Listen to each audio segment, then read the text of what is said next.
देश इस भयंकर अकाल की चपेट में आ गया। अब वैसे तो यह अकाल वर्ष 1899 में आया था, लेकिन उस वक्त विक्रम संवत का वर्ष 1956 चल रहा था, इसलिए स्थानीय लोग इसे छप्पनिया अकाल के नाम से पुकारने लगे, जबकि अंग्रेजों ने गजेटियर में यह अकाल द ग्रेट इंडियन फेमिन 1899 के नाम से दर्ज किया। छप्पनिया अकाल ने सबसे पहले राजस्थान के बीकानेर, जैसलमेर, जोधपुर, जयपुर और नागौर में हाहाकार मचाया, लेकिन फिर धीरे धीरे इसका असर पूरे राजस्थान में दिखने लगा और उसके बाद गुजरात, पंजाब, मध्य भारत के कई क्षेत्र भी इसकी चपेट में आ गए थे। अब किसी भी सामान्य अकाल की तरह ही इसकी भी शुरुआत पानी और अनाज की कमी के साथ होती है, जिसका सामना करने के लिए स्थानीय लोग शुरुआत के दिनों में 2 बार की जगह 1 बार खाना शुरू करते हैं, फिर 2 दिन में 1 बार खाना शुरू करते हैं, लेकिन फिर हालात इतने खराब होने लगे कि लोगों को कई दिनों तक खाने का एक निवाला तक नसीब नहीं हो रहा था। एक तरफ भयंकर अकाल और दूसरी तरफ थार मरुस्थल की 50 से 52 डिग्री की गर्मी लोगों को जीते जी नर्क का अनुभव महसूस करवा रही थी। इसलिए लाखों लोग अपना घर छोड़कर पलायन करने को मजबूर हो गए, लेकिन भूखे और प्यासे लोग पलायन करते हुए रास्तों में ही मारे जा रहे थे। यानी ना अपने घर में रहने में भलाई थी और ना ही पलायन करने में। ये ठीक एक तरफ कुआं, दूसरी तरफ खाई वाला मंजर था, लेकिन सबसे बड़ी दिक्कत यही थी कि कुआं भी सूखा था और खाई भी।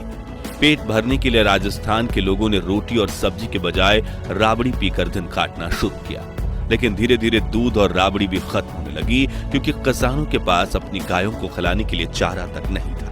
इसलिए गाय, भैंस और बकरी जैसे दुधारू पशु भूख की वजह से तड़प कर मरने लगे।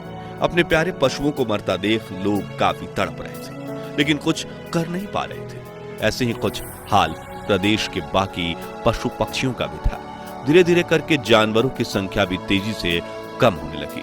वहीं दूसरी तरफ भूख से तड़प रहे लोग अब तरबूज और ककड़ी के बीजों को भूनकर खाने लगे थे। उस जमाने में राजस्थान में बेर बहुत हुआ करते थे, इसलिए लोगों ने रोटी की जगह बेर खाना शुरू किया, लेकिन कुछ ही समय में बेर खत्म हो गए, जिसके बाद लोगों ने खेजड़ी के पेड़ की सूखी सांगरी यानी खोखा खाना शुरू किया, मगर एक समय पर वो सभी पेड़ भी पूरी तरह से खाली हो गए, साथ ही खाने के सभी विकल्प भी। लोग भूख से इतने तड़प रहे थे कि पानी की प्यास को तो भूल ही चुके थे। तभी उन्होंने सूखे हुए खेजड़ी के पेड़ों की छाल को पीसकर उसे थोड़े से पानी में मिलाकर पीना शुरू किया।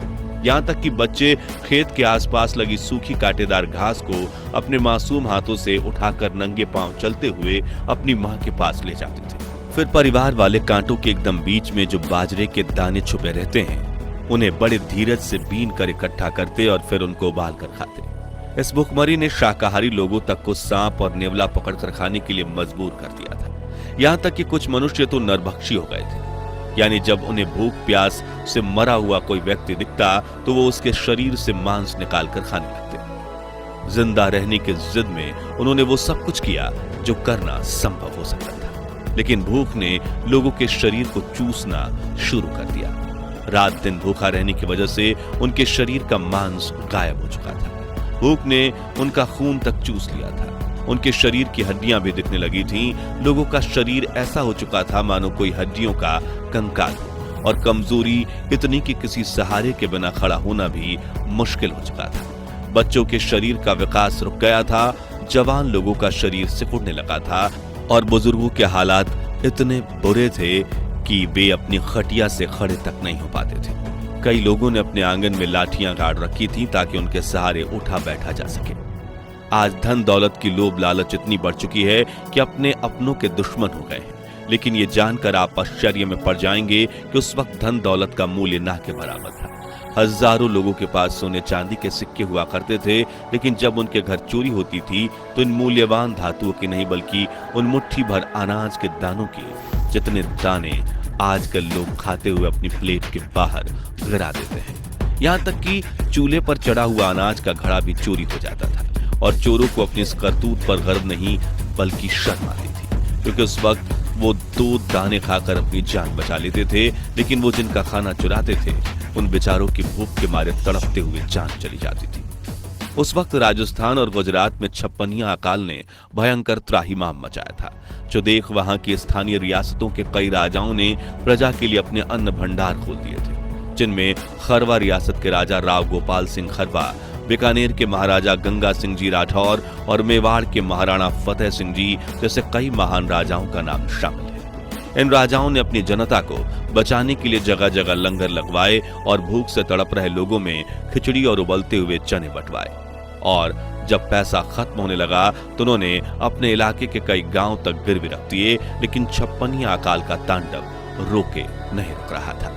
इन वजह से राजाओं ने कई जमींदार और साहूकारों से भी मदद मांगी, जिन्होंने प्रजा के लिए खाने के कई भंडारे लगवाए। इसी बीच सन 1899 में ही लॉर्ड कर्जन की भारत में वायसराय पद पर नियुक्ति हुई, जिनके नेतृत्व में ब्रिटिश सरकार के अधीन आने वाले प्रदेशों में अकाल से प्रभावित लोगों के लिए कुछ राहत शिविर खोले गए, लेकिन उनमें लगभग 25% लोग ही सीमित राहत ले पाए। दरअसल उस वक्त प्रदेश में यातायात की सुविधाएं मौजूद नहीं थी, इसलिए इन राहत शिविरों का फायदा सिर्फ शहर में रहने वाले लोगों को ही मिल रहा था, जबकि दूर दराज गांव में रहने वाले लोग अब भी भूख से तड़प रहे थे। परिस्थितियां इतनी खराब थीं कि कई गांवों की सड़कों के किनारे भूख से तड़प कर मारे गए लोगों की लाशें पड़े पड़े सड़ रही थीं, लेकिन गांव के लोगों में इतनी शक्ति तक नहीं बची थी कि वो मरे हुए व्यक्ति का अंतिम संस्कार कर सके। वो कहते हैं ना, मरता आदमी क्या नहीं करता। और छप्पनिया अकाल में कई ऐसे किस्से भी सामने आए थे, जिसमें खाने के लिए लोगों ने अपने बीवी बच्चों को भी बेच दिया था। कुछ परिवारों ने अपने बच्चों को इसलिए बेचा था ताकि वो बच्चा भले ही दूसरे प्रदेश में मजदूरी करे, लेकिन उसे रोजाना खाने के 2 निवाले तो मिल पाए ताकि वो जिंदा रह सके। साथ ही बच्चे के बदले में उन्होंने भी 2 वक्त की रोटी ले ली।